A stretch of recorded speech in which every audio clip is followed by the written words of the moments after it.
दोस्तों, रामायण और श्री राम के इतिहास के बारे में कौन नहीं जानता है। हम सब जानते हैं कैसे 14 वर्ष का वनवास काट रावण को हराकर श्री राम अयोध्या लौटे थे और वहां की राजगद्दी संभाली थी। लेकिन जब श्री राम ने अयोध्या को छोड़ा और अपने शरीर को त्यागा तो उसके बाद क्या हुआ? आखिर श्री राम और उनके भाइयों ने अपने शरीर को कैसे त्यागा था? और फिर अयोध्या का क्या हुआ? और क्या आज भी श्री राम के वंशज जिंदा हैं? ये सारी बातें आपको हैरत में डाल देंगे, तो इसलिए बने रहना इस वीडियो के अंत तक। आप देख रहे हैं mystery of God YouTube channel. तो दोस्तों, रामायण के बालकांड और सीता हरण कांड के बारे में हर कोई जानता है और कई लोगों को तो ये भी लगता है कि सीता माता ने जब धरती में समाधि ली थी तो उसके बाद ही रामायण का अंत हो गया। लेकिन ये बात सच नहीं है, क्योंकि अगर श्री हरि ने धरती पर मानव अवतार लिया है तो यकीनन उन्होंने देह त्याग तो किया ही होगा।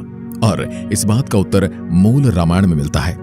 वाल्मीकि रामायण का पहला अध्याय मूल रामायण कहलाता है, जिसमें श्री राम के देह छोड़ने की बात कही गई है। पौराणिक कथाओं के अनुसार सीता जी के पृथ्वी में समा जाने के बाद विष्णु जी का 7वां अवतार यानी श्री राम का पृथ्वी पर काम पूरा हो गया था और श्री राम पहले ही हनुमान जी को पाताल भेज चुके थे, एक अंगूठी ढूंढने के बहाने। क्योंकि भगवान श्री राम इस बात को अच्छी तरह से जानते थे कि अगर उनका परम भक्त हनुमान उनके पास रहेगा तो कभी भी भगवान राम को पृथ्वीलोक त्यागने के लिए मंजूरी नहीं देगा।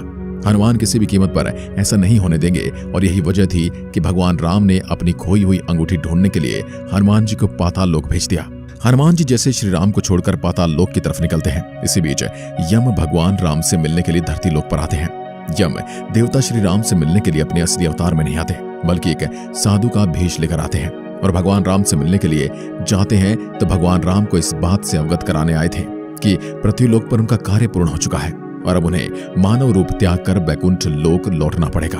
श्री राम ने अपने छोटे भाई लक्ष्मण को आदेश दिया कि वह किसी को भी अंदर न आने दे, नहीं तो उस इंसान को मृत्यु दंड दिया जाएगा।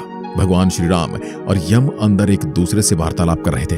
जब राम और यम अंदर थे तो ऋषि दुर्वासा आए।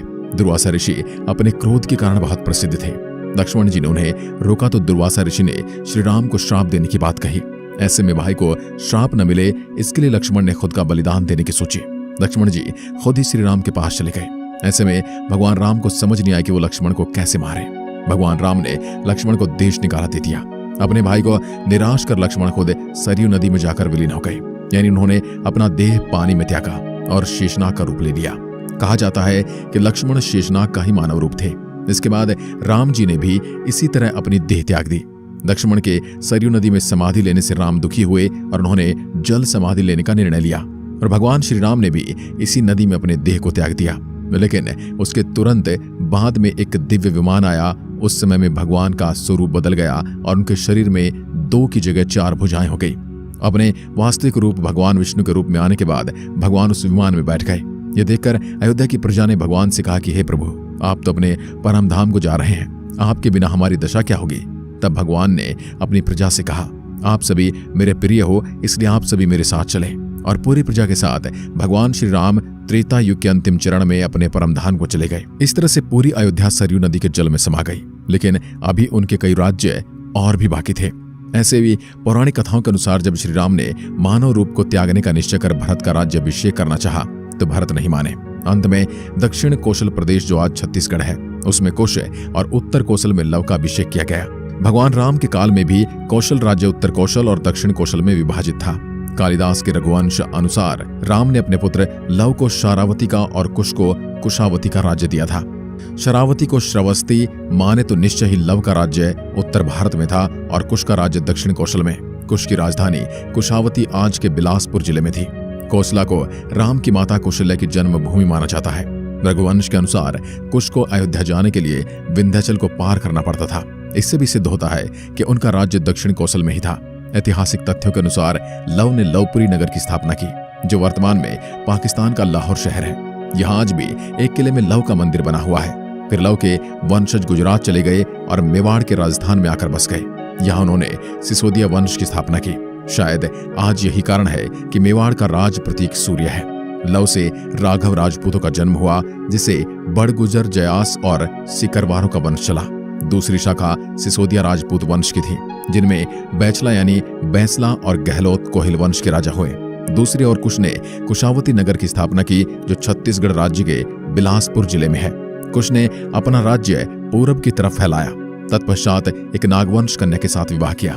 ऐसा माना जाता है कि थाईलैंड के राजा उसी नागवंश के वंशज हैं। शायद इन्हीं कुछ कारणों से आज भी थाईलैंड के राजा को राम की उपाधि देने की प्रथा यथावत है।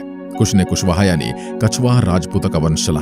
इसके अलावा मौर्य सैनी शाक के संप्रदाय की स्थापना कुश के ही वंश से हुई। इसके अलावा ऐसा कहा जाता है कि लव और कुश में तो कुश का ही वंश आगे बढ़ा। इसी कारण इतिहास में भी कुश के ही वंशजों का वर्णन ज्यादा है।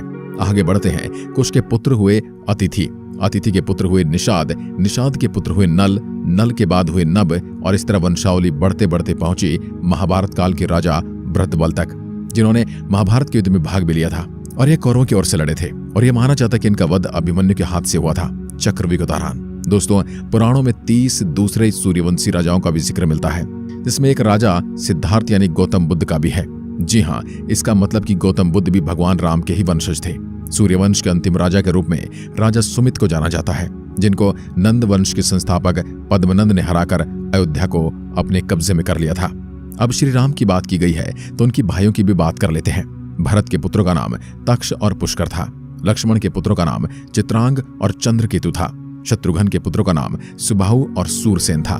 भरत ने अपने नाना केकय राज अश्वपति के आमंत्रण और उनकी सहायता से गंधर्वों के देश गंधार को जीता था। भरत ने अपने दोनों पुत्रों को वहां का शासक नियुक्त किया। बाद में भरत के दोनों पुत्र तक्ष अपने नाम से तक्षशिला नगरी बसाते हैं और पुष्कर ने पुष्करावती नगरी बसाई, और तक्षशिला को भी भरत के पुत्र तक्ष ने ही बसाया था। लक्ष्मण के बड़े पुत्र चित्रांगद को अंगद के नाम से जाना जाता है। उन्होंने कारुपत का राज्य संभाला, जो आज हिमाचल प्रदेश में है। फिर अंगादिया नगरी बसाकर उसको अपनी राजधानी बनाया। लक्ष्मण के दूसरे पुत्र चंद्रकेतु ने मल्ल देश का राज्य संभाला, जो आज गोरखपुर के आसपास है। उन्होंने भी चंद्रचक्र नामक एक नगरी बसाकर उसे अपनी राजधानी बनाया। शत्रुघ्न के बड़े पुत्र सुबाहु ने आगे चलकर मथुरा का राज संभाला, और उनके दूसरे पुत्र सूरसेन भेलसा यानी आज का विदिशा का शासन करते थे। दोस्तों, ऐसे सवाल उठना लाजमी है, तो क्या भगवान राम का वंश आज भी हमारी पृथ्वी पर मौजूद है, या फिर ऐसा तो नहीं भगवान राम का वंश कहीं किसी काल में पूरी तरह से खत्म हो गया? तो दोस्तों, आपको बता दें, 2019 में अयोध्या में राम मंदिर को लेकर जब अदालत में सुनवाई चल रही थी, तब जयपुर राजघराने के पूर्व महाराजा भवानी सिंह की बेटी दिया कुमारी ने सार्वजनिक तौर पर कुछ सबूत पेश किए थे, जिससे जाहिर होता है कि राज परिवार भगवान राम के बड़े बेटे कुश की वंशावली से आता है। वो कछवाहा या कुशवाहा वंश के वंशज हैं। पूर्व राजकुमारी और राजस्थान के राजसमंद से मौजूद भाजपा सांसद दिया कुमारी ने इसके कई सबूत भी दिए। उन्होंने एक पत्रावली दिखाई, जिसमें भगवान श्री राम के वंश के सभी पूर्वजों का नाम क्रमवार दर्ज है। इसी में 289वें वंश के रूप में सवाई जयसिंह और 307वें वंशज के रूप में महाराजा भवानी सिंह का नाम लिखा है। आज की वीडियो में बस इतना ही। अगर वीडियो पसंद आई तो लाइक कीजिए और ऐसी वीडियोस के लिए चैनल को सब्सक्राइब जरूर करें। धन्यवाद।